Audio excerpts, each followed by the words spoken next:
Minta maaf atau kami cari kau. Heboh, anak buah Hercules tantang Rocky Gerung senggol Prabowo.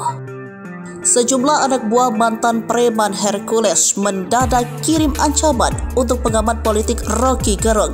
Mereka yang mengaku bernaung di bawah Ormas Gerakan Rakyat Indonesia Bersatu Jakarta meminta Rocky Gerung untuk segera meminta maaf. Pernyataan tersebut disampaikan melalui akun YouTube Grip Jaya yang diunggah belum lama ini. Terdengar dalam video tersebut, sejumlah anak buah Hercules itu menyebut Rocky Gerung sebagai akademisi yang tak bermoral. Mereka menyoroti pernyataan Rocky Gerung yang ditunjuk kepada Prabowo Subianto. Menurut kelompok ini, sejumlah pernyataan dari Rocky Gerung kepada presiden terpilih tersebut sudah berbau hinaan. Grip menilai, Rocky yang berstatuskan seorang akademisi tak patut melontarkan kalimat tersebut di muka umum.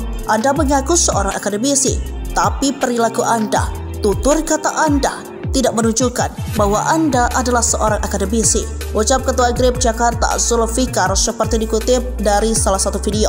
Zulfikar menduga Rocky Gerung punya niat tidak baik untuk negara ini. Menurutnya, apa yang disampaikan oleh Rocky Gerung ingin menghancurkan anak bangsa. Zulfikar pun meminta aparat kepolisian untuk menangkap Rocky Gerung.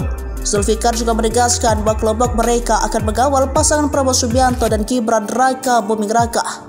Terkait hal itu, Zulfikar lantas mengingatkan pada seluruh mahasiswa dan orang tua agar berhati-hati terhadap Rocky Gerung. Grip Jaya tidak terima jika Prabowo dihina.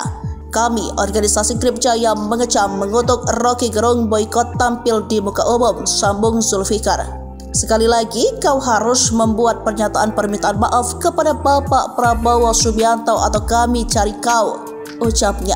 Grip merupakan ormas yang dipimpin oleh Hercules. Pada Pilpres 2024, kelompok ini menyatakan dukungan untuk Prabowo Gibran.